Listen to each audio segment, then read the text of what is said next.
Hola Alexandra, ¿qué tal? Muchas gracias por la entrevista, por el espacio. No, gracias a vos, Carlos. ¿Qué tal? Bien, bueno, para hacer una presentación sobre Alexandra Cohen, ella es psicoanalista, es ensayista y docente de la UBA. Es correcto, ¿verdad? Sí, así es, así es. Bueno, esta charla, ¿no? A la que Tomás Trapé nos ha reunido también para esto, ¿no?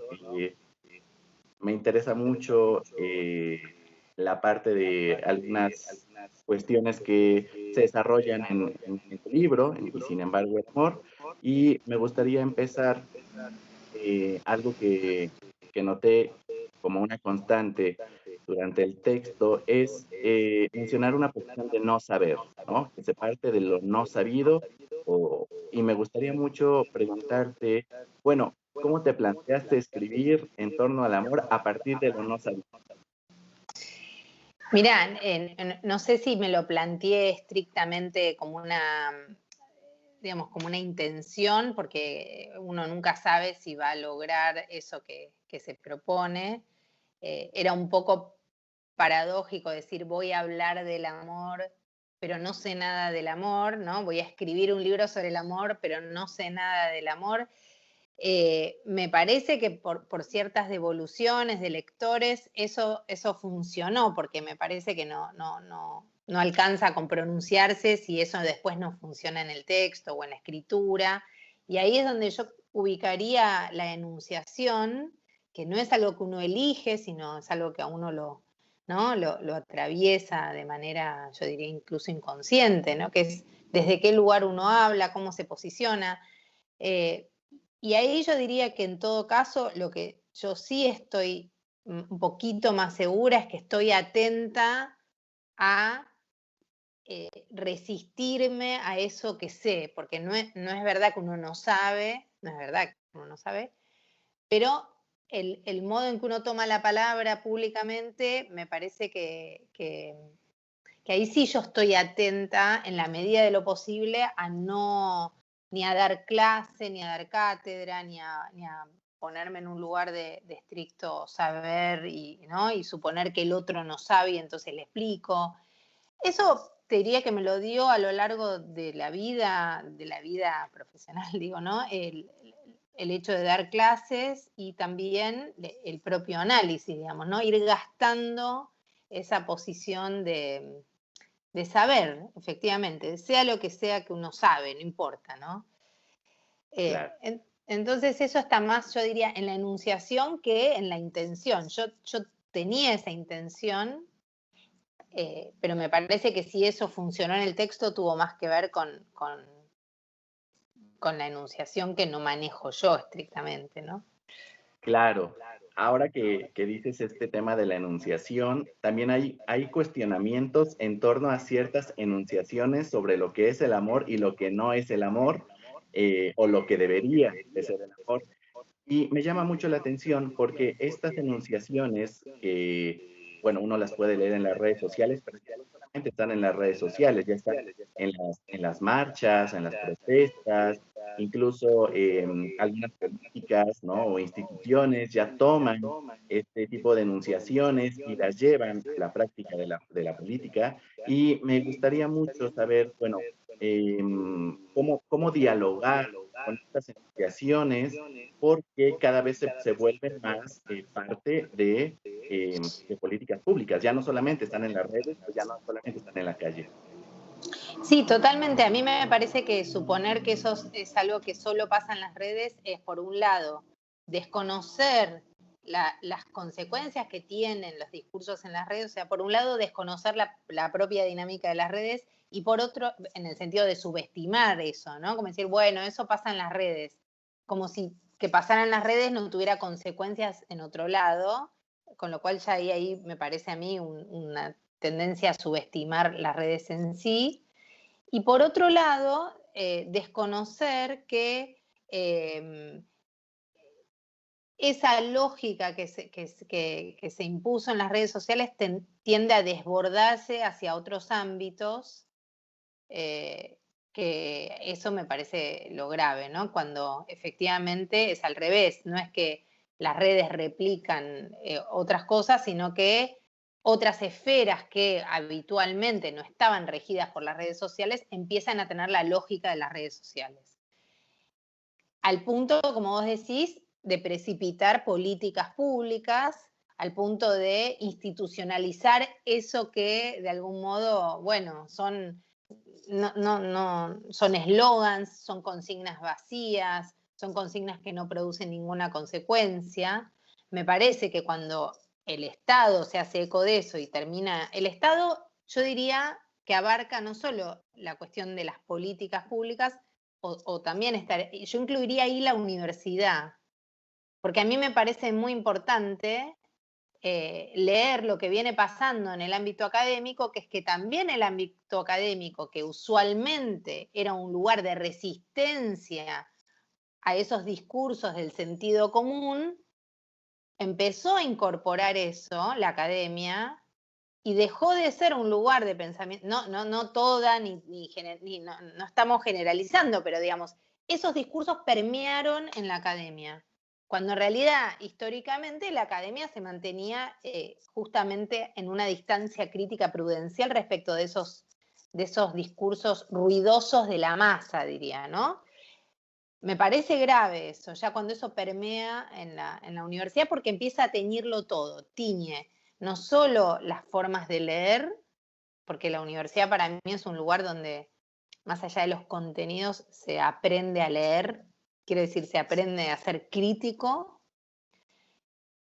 Entonces, eso empieza a teñir no solo las formas de leer, las formas de transmitir, sino también empieza a aplanar el debate, empieza a aplacar las tensiones que me parece que la universidad tiene que alojar, y también empieza a teñir las investigaciones. Entonces digamos, al final no hay, yo no considero que no tenga que haber diferencia entre el ámbito académico y el ámbito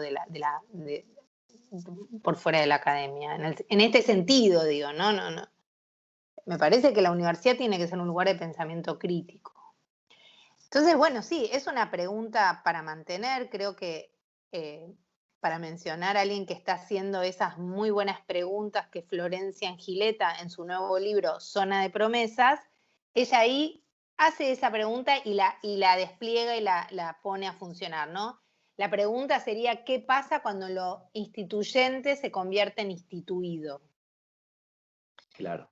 Que la podemos hacer extensiva a los feminismos, al psicoanálisis también. En su momento la pregunta era ¿qué pasa con el psicoanálisis en la universidad? Digo, es una pregunta que abarca que puede tocar distintos discursos, esos discursos que tienden a ser subversivos, instituyentes, ¿no? ¿Qué pasa cuando eso se empieza a institucionalizar? Es una pregunta que hay que mantener. Sí, creo que, por ejemplo, ahí también pasa mucho, bueno, ahora con la literatura, ¿no? O sea, afecta, ¿no? Y como dices, tiñe la lectura, ¿no? Porque tiñe la Sí, lectura siempre, la literatura era ese espacio que escapaba a lo políticamente correcto, que escapaba a la norma, a la doxa, a todo esto, sí. y cada vez es más clara la presencia, ¿no?, de estos discursos que pretenden interpretar o muchas veces sobreinterpretar estos textos, que un poco lo que comentábamos, o sea, es muy difícil saber la intencionalidad, qué intención fue escrito algo, ¿no? Entonces, aquí me parece que es interesante porque justamente en las universidades, bueno, no se forman policías o no se forman militares, ¿no? Y parece que cada vez ese discurso está muy vehiculado hacia esa posición vigilante. Sí, yo hace 2 años, más o menos, presenté un texto en una revista universitaria que a su vez me convocan ellos a presentar el texto. No es que yo dije tengo un texto y lo mando, ni siquiera lo hice, quiero decir, en el sentido de que tenía que presentar un texto académico. Me convocan para un número de una revista, escribo un texto y lo que vuelve es una especie de censura de ciertas partes, velada, ¿no? Como, bueno, esto habría que ver. Entonces yo dije, si yo tengo que tocar el texto en ese sentido, retiro el texto de la publicación. No tengo ningún problema. Digamos, no tengo ninguna necesidad de publicar ese texto. Yo no me voy a acomodar a esas nuevas normas, efectivamente, como vos decís, de vigilancia, de lo que se puede decir y lo que no se puede decir. Yo citaba a un autor que tuvo sus dificultades en su momento, entonces el problema era con ese autor. Sí. Y yo, digamos, me resistí y dije, no tengo ningún problema en retirar ese texto. Me parece que, como vos decís, últimamente la gente que hace carrera académica y que necesita publicar porque necesita obtener sus créditos, lamentablemente mucha gente está acomodándose a esos nuevos parámetros. Es un plomo la facultad en términos, por momentos se hace muy difícil, todos están leyendo lo mismo, de la misma manera, todo se torna monotemático. Hace un par de años fui a un congreso de violencias y de la única violencia que se habló es de la violencia de género, como si no existieran otras violencias, como si no existiera la violencia de los estados, como no sé, era como una especie de todo, ¿no? Como todo el tiempo se producen textos de denuncia de lo que ya sabemos, y ahí es donde digo, bueno, no sé, a mí me parece, o esa es la idea que yo tengo de la academia, ¿no? Que la academia tiene que resistirse a eso. Porque si no llega un momento en que, como vos decís, la academia se transforma a sí mismo en doxa. Y Sí. bueno, la doxa, como sabemos, te aplaca la posibilidad de pensar. Sí, sí, por supuesto, eso me lleva mucho a pensar una parte que también se menciona en algunos capítulos del texto, estos ideales, ¿no? Como esta producción de ideales que, bueno, un ideal de asepsia, un ideal de purificación, ¿no? En este caso en torno al amor, pero, bueno, parece que cada vez este discurso cobra más relevancia. Es decir, en alguna ocasión yo te eh, se trabajó, se cuestionó mucho del amor romántico o de este ser Sí. idealizado para generar otro ser idealizado o otra forma también idealizada, ¿no? Este otro que no te daña. Exacto. Sí, que yo lo que digo es imposible que no haya en cada época un ideal acerca de lo que es el buen amor, o de lo que es el amor, no importa. Así como un ideal de lo que es la salud, de lo que es la enfermedad, ¿no? Si uno, digo, por algo está lleno de libros de la historia de, no sé, estoy pensando en Arié y la historia de la muerte en Occidente, no me acuerdo si se llama así, no importa, pero digo, la muerte no fue siempre igual, la infancia no fue siempre igual, el amor no fue siempre igual. Quiero decir, hay una historia, ¿no?, de eso a lo largo de la sexualidad, con Foucault y su historia de la sexualidad. Eso es una obviedad. Quiero decir, cada época tiene sus regímenes de narrativas acerca de lo que es la salud, el amor, la muerte, la vida, etcétera. Lo que me parece es que los movimientos emancipatorios producen es como una resistencia a esas normalizaciones habitualmente, ¿no? Porque efectivamente esas morales, esos ideales tienden a normalizar un estado de cosas y los movimientos emancipatorios tienden a resistirse y a luchar contra esas normas. Cuando es el propio movimiento emancipatorio el que produce nuevos ideales, ahí me desconcierto. Eh, Ahí es donde en los últimos años yo vengo, por ahí suena repetido, pero bueno, a mí me interesa leer eso, que es no el contenido del ideal, que me da lo mismo en el sentido de que una vez fue el amor romántico, otra vez fue el amor, no sé, la libertad en el sexo, en la época de los 60, no importa. El asunto es... y bueno, ahora que dije eso, en realidad no, porque el movimiento de los 60 también se produce contra esa hegemonización del amor romántico, ¿no? Que es, bueno, tenemos que ser libres, y ahí funcionó en su momento, pero me desorienta cuando esos mismos ideales se van haciendo por los movimientos que pretenden la emancipación de la norma, diría yo, de la normalidad, porque el asunto es discutir eso. Después no importa, yo diría que cada uno haga lo que, ¿no? Como estamos en un momento en que ¿por qué hay que dictarle a la gente cómo amar, cómo coger, que cada uno se junte con quien quiera, como quiera? Hay un librito muy, muy interesante que no llegué a incluir en el libro sobre el amor, porque imagínate que el tema es enorme y tuve que hacer un recorte, pero es un libro que a mí me interesa mucho, quizás tenga alguna oportunidad de incluirlo en algún otro libro, que se llama no me acuerdo, Una pequeña historia de amor, o no sé, no importa el título, ahora te lo puedo, es de Fondo de Cultura Económica, justamente. Que es una serie de entrevistas que hace una entrevistadora francesa a un montón de protagonistas del mayo del 68 en relación, es muy lindo el libro porque les pregunta qué pasó, qué les pasó a ellos y qué pasó, qué lectura hacen de esos, movimientos de libertad sexual que sostuvieron en ese momento. Y es muy interesante leer hoy lo que ellos mismos piensan de esos ideales, digo ideales porque en realidad ellos terminan diciendo, bueno, no, eran ideales y como ideales se cayeron abajo, o sea, no, son imposibles los ideales, pero es muy lindo como ellos van diciendo qué es lo que querían del amor y cómo eso era imposible al mismo tiempo, ¿no? De hecho, bueno, la idea de la imposibilidad tiene que ver, no digo que haya que resignar todo eso que sea imposible, sino que hay un punto en que no hay que suponer que eso va a ser posible. Porque no es posible la asepsia, no es posible que el otro no te afecte, no es posible que el otro no te dañe, no es posible no dañar al otro.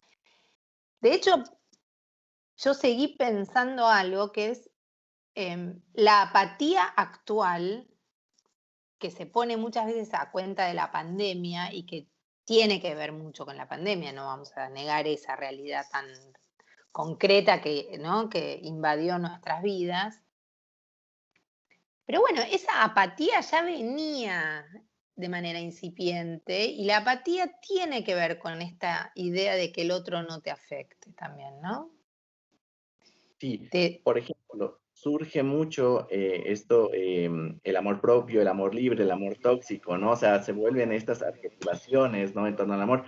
Y justamente lo que me llama la atención es cómo en la manera en la que se repiten, ¿no? Se repiten y se repiten y se repiten, no se cuestionan justamente. Y entonces, de repente ya tenemos como una serie de etiquetas, ¿no? Una serie de eslóganes en torno a cómo, y justamente me encanta que ya es oxímoron, ¿no? Amor propio es oxímoron. Y me encanta porque de esta manera también uno puede parar a pensar, incluso, bueno, o sea, tienes un sustantivo como el amor con un adjetivo como propio que no tiene ninguna correspondencia, ¿no? Sí, exacto. Sí, sí, digamos, me gusta, bueno, mi tesis de maestría fue en relación a la doxa, o sea, a mí me gusta mucho la doxa en el sentido de que me parece un objeto fascinante para leer, para desarmar, incluso, bueno, ahora me ocupé de la doxa del amor, pero también me interesan las doxas del psicoanálisis, quiero decir, no es contra algo, ¿no? Es efectivamente leer la posibilidad de leer la doxa y de desarmarla. Sí, amor propio, fueron todos, yo diría, nombres que se fueron solidificando como si fueran los antídotos para eso, ¿no? Para el veneno del otro. Como si, casi como escudos, ¿no? Como conjuros, no sé, como una especie de, sí, ¿no? Si tengo amor propio, el otro no me va a dañar. Si logro identificar que el otro es tóxico, me puedo separar. Entonces terminan siendo, creo que no me acuerdo cómo lo dije en el libro, pero creo que en un momento se me ocurrió esta metáfora que termina siendo, no sé en México si se dice así, pero acá dice que algo te resbala cuando algo no te interesa. No sé si esa frase existe allá, que te resbala, como, ¿no? Que te resbale, Sí. que no se te quede pegado, digamos, ¿no? Nada. Y me parece que eso, que funcionaban como una especie de ungüento que vos te pones para que te resbale, ¿no? Como una especie de aceite para que te resbale el otro. Bueno, no, sabemos que no funciona así y me parece que no solo no funciona, sino que esos discursos no son inocuos, producen más sufrimiento porque la gente supone que le tiene que resbalar y que el problema es que no tiene amor propio y por eso el otro lo afecta. Entonces, eso va directo al corazón de del individuo y del individualismo, por otra parte, ¿no? Que es, uno tiene que tener como individuo las herramientas suficientes para que el otro no te afecte. Me parece que es dejar en mucha soledad a las personas también. Ese tipo de discursos producen mucha soledad de la mala, porque hay soledad de la buena, pero de soledad, eso, ¿viste? De mucho padecimiento en soledad. Sí, como un poco lo que hablabas en otro texto que también me gustó mucho, que tú hacías la diferencia entre sentirse solo y estar solo, ¿no? Pareciera que produce un sentimiento de soledad, pero de esa que dices, ¿no? Soledad de la mala, sentirse solo. Sí, y desamparado, ¿no? Mucho, porque ¿qué producen esos discursos? Producen la ilusión de que sería posible y que si no es posible es por culpa de cada uno de nosotros que está haciendo las cosas mal.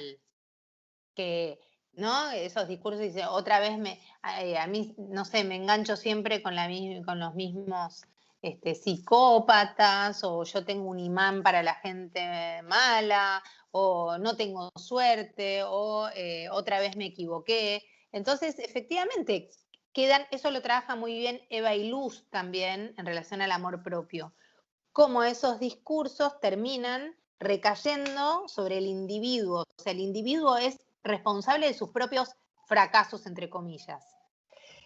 ¿Por qué? Porque todo el tiempo se sostiene la ilusión de que eso sería posible, cuando en realidad el psicoanálisis viene a decir eso es imposible, esa armonía es imposible. Eso no quiere decir que uno no abandone, digo, no es que uno se tiene que resignar y ponerse a llorar en una cama y decir, bueno, esto es imposible. Pero si uno no pone en la cuenta la imposibilidad, termina sosteniendo un ideal de posibilidad y una ilusión de posibilidad que, bueno, que no llega nunca y las personas se sienten responsables de que eso no llegue a sus vidas. Sí, claro. Y algo ahora que mencionas sobre el psicoanálisis, pero que también me hizo pensar mucho con el texto, me da la impresión de que este texto uno puede leerlo sin necesidad de haberse psicoanalizado o sin necesidad de haber leído una página de Freud o de Lacan. Ahora, ¿cómo dialoga la práctica psicoanalítica en la arena pública? O sea, porque a este texto alguien puede acercarse sin que necesariamente haya pasado por un proceso, haya trabajado en psicoanálisis o bien lo haya leído. Sí, para mí ese es un gran halago porque no diría que es un texto de divulgación, tampoco fue pedido de esa manera, nadie me pidió un texto de divulgación del psicoanálisis. Eh, Me parece que la clave está otra vez en eso que decíamos al principio, ¿no? En la enunciación, que es desde qué lugar estoy hablando yo en el libro, y me parece que el lugar desde el que yo estoy hablando es el lugar no de experta, no de sabelo todo, no de experimentada, sino desde el lugar de analizante, de paciente. Me parece uno de los halagos más lindos que recibí del libro fue por parte de una psicoanalista que me dijo, es escrito por una analizante.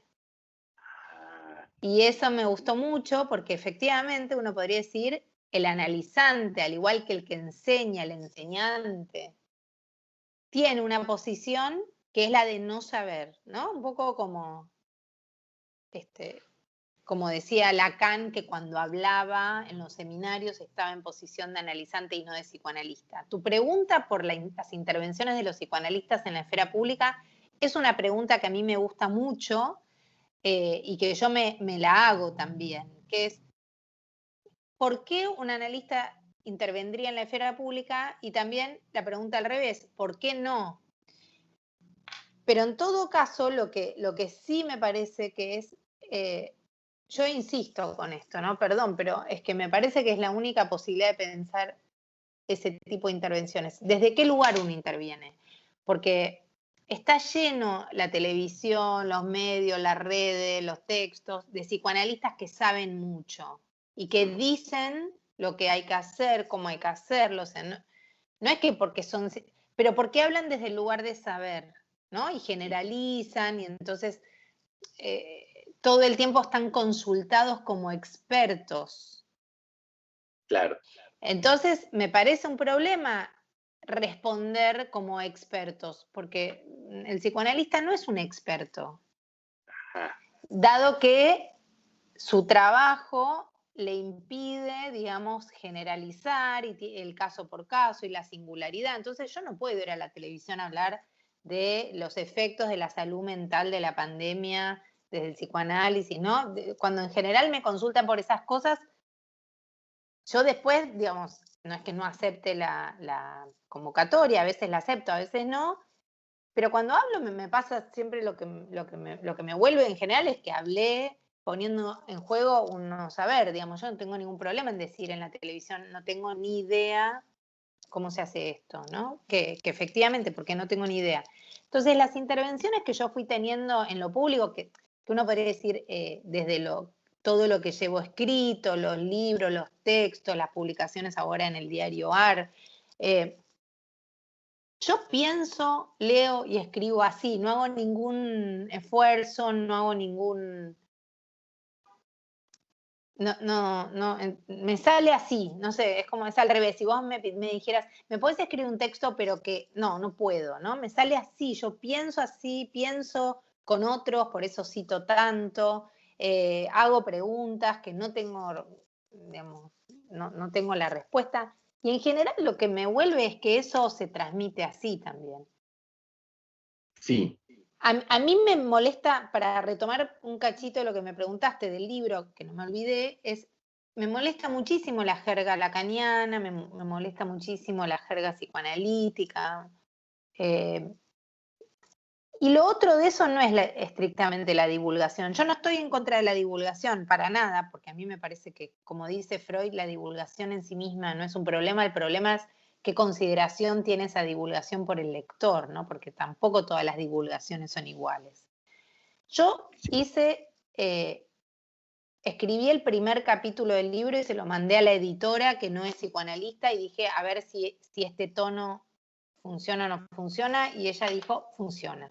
O sea, nunca tuve por parte de la editora, que es Ana Ojeda, ninguna indicación de que haga más sencilla, que explique más sencillamente una cosa, nunca, jamás.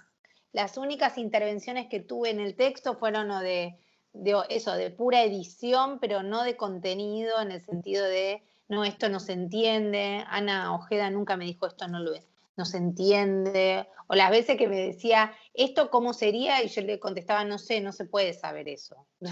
Es así. Entonces yo diferenciaría lo que es la rigurosidad de los conceptos, que no se pueden decir de otra manera, de la jerga, que sí se puede decir de otra manera. Sí, totalmente. Pues algo que también me gusta mucho y que marqué es, bueno, la presencia de la música y de la poesía. Hay un lugar para la música y para la poesía en el texto y me llama la atención porque pareciera ser que que estos textos, ¿no? Las canciones sobre todo, que están, bueno, la gente las escucha o las conoce, o si no las conoce, se tiene un acercamiento ahí, pero me parece que a veces las canciones o los poemas justamente también rompen ciertas lógicas o ayudan a pensar este tipo de enunciaciones de saber, ¿no? Como algo ya está dado, pero viene una canción, ¿no? Digo, la de Fito Páez, por ejemplo, que me parece maravillosa, que aparece acá, claro, o sea, deja indiferente. Sí, no me acuerdo, alguien me dijo también,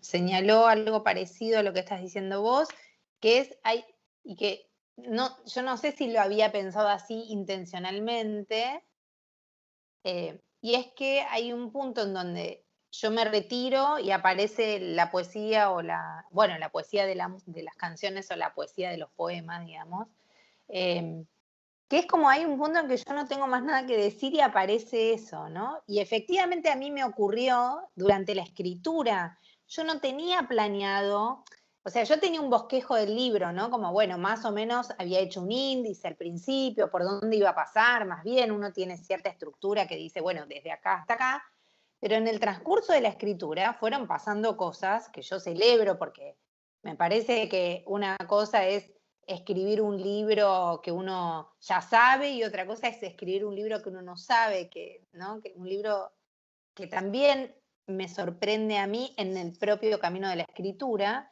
que es que me encontraba con esa poesía o me encontraba con esas canciones en el sentido puro del acontecimiento. O sea, yo estaba escribiendo, no es que yo tenía una libreta con todas las notas y decía, bueno, Fito Páez, Serú Girán, Johnny Mitchell. Yo estaba escribiendo un capítulo sobre ese no sé qué, me acuerdo de eso que me pasó.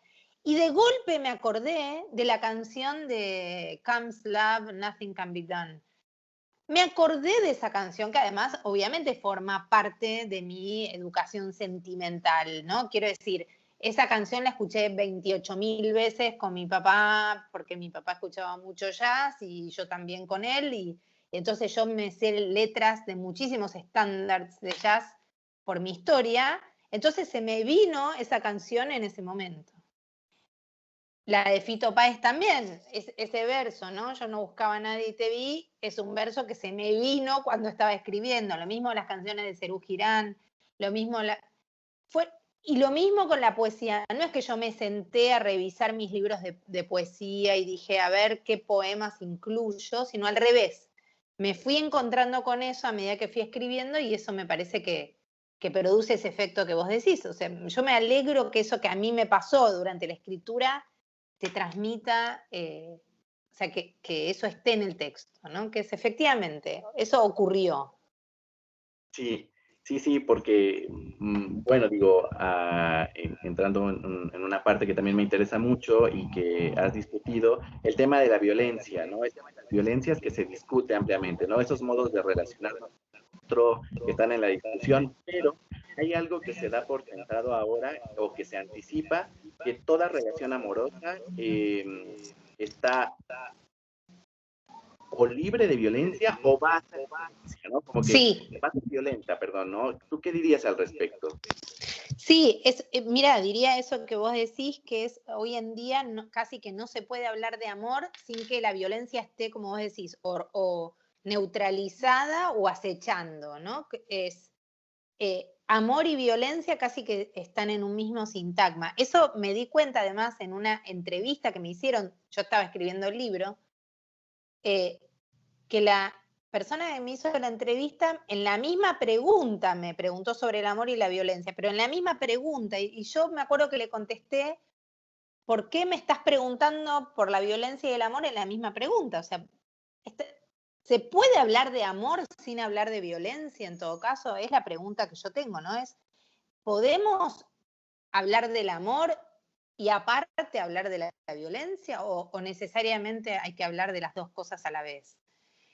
Me parece otra vez que es un problema para el amor, pero también para la violencia. Quiero decir, si nosotros mezclamos todo, el riesgo que corremos es que no podamos hablar de la violencia, que sí existe, o de las violencias que sí existen.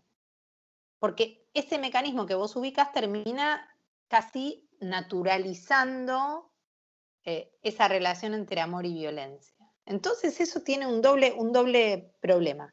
Las relaciones de amor están acechadas todo el tiempo por la violencia, supuestamente, en ese fantasma que se va armando, y las violencias terminan siendo un poquito banalizadas, porque como cualquier cosa es violencia, termina siendo banalizado eso.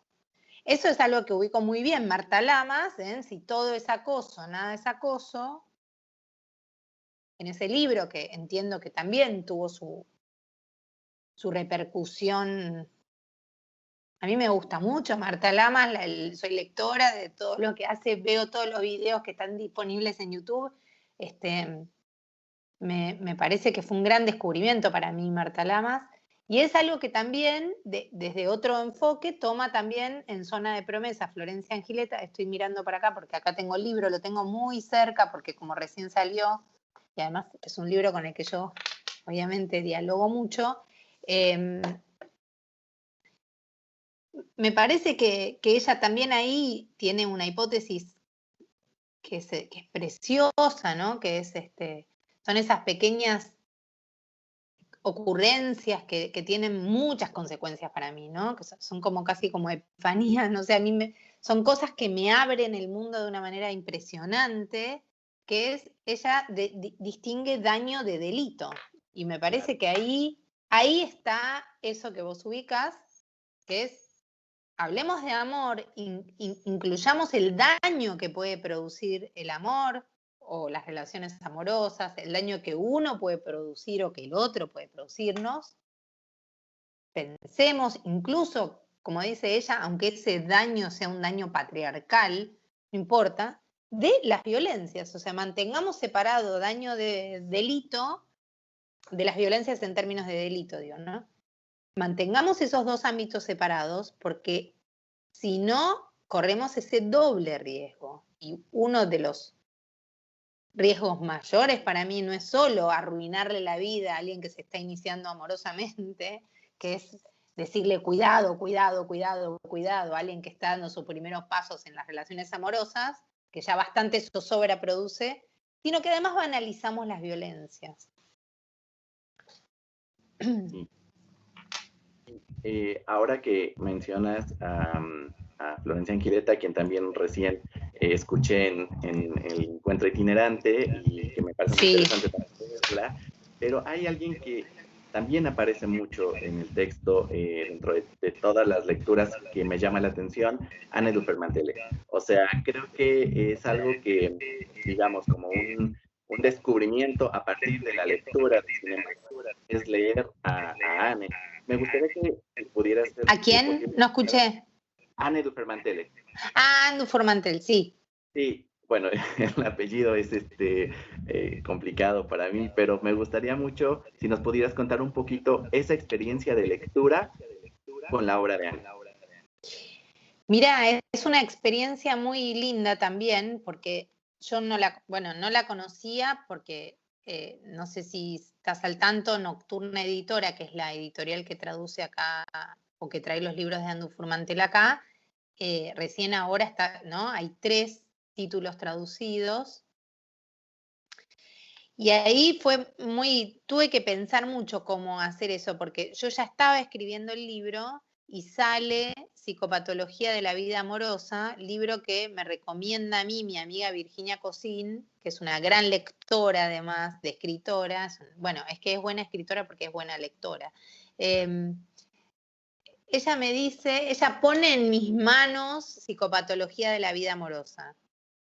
Yo empiezo a leer eso y bueno, ya empiezo a tener como una especie de, ¿no?, de impacto como cualquier lector de Anne Dupermantel diciendo, wow, ¿qué es esto? Y entonces empecé a escribir en Twitter y no me acuerdo dónde más sobre el libro, me acuerdo, y entonces se contactan conmigo las editoras, que son psicoanalistas también, y me acercan, me dicen, vimos que te gustó mucho este libro, y me acercan Elogio del Riesgo, cuando recién sale. ¡Wow! Elogio del Riesgo. Entonces yo escribo una especie de lectura que hago de Elogio del Riesgo, que publico en Revista Polvo, que se llama Elogio de lo Incierto. El texto que yo escribo como lectura de Elogio del Riesgo. A todo esto yo ya estaba escribiendo el libro, con lo cual tuve que tomar una decisión, porque hay muchas de las cosas que dice Dupermantel, no todas, por supuesto, y ella lo dice de manera mucho más bella que yo ya estaba pensando, digamos, ¿no? Que ya las tenía escritas incluso. Entonces dije, ay, ¿qué hago? O la meto de lleno o la saco del libro y Sin embargo el amor. Sí. Y ahí fue toda una decisión, porque cómo hacer, si la cito, no la cito, si yo ya lo había pensado también, ¿no? Como una cosa ahí, dije, bueno, que entre como entra todo, que es en una conversación, digo, ¿no? Que no es quien lo dijo, ella lo dijo primero, yo lo dije antes, no es esa la cuestión, sino porque justamente muchas de las citas del libro y sin embargo el amor no son citas de autoridad, son citas de comunidad de lectura. Es como una conversación, entonces no es una tesis, viste que vos tenés que escribir, que citar todo lo que todo el mundo dijo antes que vos sobre ese tema, no es eso. En el ensayo uno tiene la libertad de citar, no citar, qué sé yo. De hecho, yo cito mucho, primero porque me gusta conversar con otros, y segundo porque pensar lleva mucho trabajo y no citar, viste, a gente contemporánea tuya que está pensando en lo mismo me parece bastante miserable. Sí. Así que bueno, esa es mi historia con, de hecho, Elogio de lo incierto, que es ese subtítulo que lleva Y sin embargo el amor, viene de esa reseña que yo hice de Elogio del riesgo, porque además a su vez yo antes había escrito Elogio de los celos. A mí el género elogio me gusta mucho. Okay. Entonces, bueno, eso. Está Elogio del amor de Badiou, por eso el libro no se pudo llamar Elogio del amor. Yo le hubiera puesto Elogio del amor sin dudas al libro. Entonces, nada, fue el subtítulo Elogio de lo incierto. Bueno, sí, es muy interesante. Esto que dices, como me gusta dialogar con los otros, ¿no? Me gusta dialogar con los otros, porque sí, yo lo advertí mucho como un diálogo con los textos de ella, sobre todo este que tú mencionas que viene en caso de amor, ¿no? Este primero, ¿no? Que llega y le pide En caso de amor. quiere que le quite el amor, ¿no? Está buenísimo. Muy interesante ese texto, porque además te abre una serie de posibilidades de pensamiento. Y digo, yo también leí el texto, es el único que se consigue en México, por ejemplo, solo es en caso de amor. Qué raro, porque Elogio del riesgo es una coedición con México, o sea, la traducción de hecho es la de México. Sí, sí, De Paradiso, no. No me acuerdo qué editorial es la de México. Y lo mismo en caso de amor, mira, esta es la versión mexicana. Ah. La misma coedición, han editado, pero Elogio del Riesgo, por ejemplo, ya tiene varios años que no lo vuelven a publicar. Que no se consigue, Y bueno, el nuevo, leí Inteligencia del Sueño, me parece. Inteligencia del Sueño, sí, que también lo leí. Lo leí y los tengo también muy a mano, como tengo así el de Florencia, porque son libros a los que vuelvo todo el tiempo. Porque justamente como no funciona como cita, no es que, cito esto, y uno, viste, cierra el libro y lo guarda, sino que son libros a los que vuelvo permanentemente. Entonces están ahí, bueno, vos no lo ves, pero están en un estante de la biblioteca muy a mano, digamos, ¿no? Sí. Sí. Bueno, y algo con lo que me gustaría finalizar esta conversación, que podría prolongarse por horas. Gracias, sí, a mí también. Que pasó hasta la tercera lectura. Yo no lo advertí, sino como a la tercera lectura del texto, la risa. O sea, hay partes en donde te ríes, en serio que te ríes. La primera vez no qué me bueno. pasó. La primera vez no me pasó así, digo, estaba leyendo y todo y tomando notas, pero hubo una parte en donde de verdad, hasta así se entendía la ironía, ¿no? Esta ironía, opuesto al discurso totalitario, y de verdad que te ríes. Entonces, me gustaría como para cerrar esta conversación, en lugar de la risa, en lugar del humor, frente a los discursos solemnes o normales. Sí, totalmente. Qué bueno que te reíste, me alegro. Eso tampoco, viste, que uno no sabe si va, no podés calcular eso. De hecho, yo no estaba calculando que la gente se ríe, digo, no es que dije, acá se van a reír. Ni idea, no, para nada. Mirá, a mí me parece que el humor, la risa, la ironía, la parodia, o sea, todas las formas de lo que se llamaría en alemán Witz, ¿no? Que es como, que es una palabra hermosa en alemán, que es que se traduce por chiste, pero que decir chiste lamentablemente aplana todos los sentidos que tiene esa palabra, que es ocurrencia, ingenio, ironía. Bueno, se me van todas las que tiene, ¿no? Esa palabra. Para mí no hay nada sin eso, porque lo otro de eso es el puro agobio, el puro aplastamiento, el dogma. como vos decís, la solemnidad. Y a mí me parece que el humor sigue siendo un lugar de resistencia frente a esos discursos, como vos decís, un poco totalizantes, totalizadores, abrumantes, solemnes, que terminan por sacralizar cada una de las cosas que, que se cuestionan. De hecho, me preocupa mucho cuando se censuran chistes. Me preocupa porque justamente el chiste ya es un modo de lidiar con la crueldad del mundo. Si vos censurás el chiste, lo único que te queda es la crueldad. El chiste es una maquinaria, ¿no? Es como una procesadora, como si le metiéramos una procesadora de crueldad y hace de esa, ¿no? La desarma un poquito esa crueldad, la procesa, la desarma, la agujerea, la crueldad, la violencia, la maldad, que son ineluctables en el mundo, ¿no? El mundo es eso, digo, el mundo está lleno de maldad, lleno de crueldad, no existe, el mundo está lleno de eso. Me parece que censurar chistes es muy complicado. Mirá, acá pasó algo hace una semana que puedo contar como ejemplo porque además me consultaron por eso y decidí contestar esa entrevista adrede, porque son cosas en las que a mí me interesa intervenir. Hay un montón de cosas que por ahí digo que no tengo tiempo, estoy con mucho trabajo, pero hay lugares donde yo digo, sí, yo quiero ahí decir algo, ¿no? No importa, digo, incluso para mí me deja tranquila como intervenir en algo que si no estoy en mi casa agarrándome la cabeza y diciendo, no, ¿cómo puede ser? ¿Cómo puede ser? Bueno, hace una semana, o no sé, salió en la tapa de la revista Noticias, que es una, no sé si estás al tanto, es una revista, no sé qué equivalente habría en México, es una revista de interés general, la revista Noticias, tiene en sus tapas habitualmente asuntos políticos, o sea, han salido los presidentes en la tapa, ¿no? Digamos, es un lugar de intervención fuerte. La línea editorial, en general, a mí no me gusta, digamos, no es una revista que a mí me guste estrictamente su línea editorial.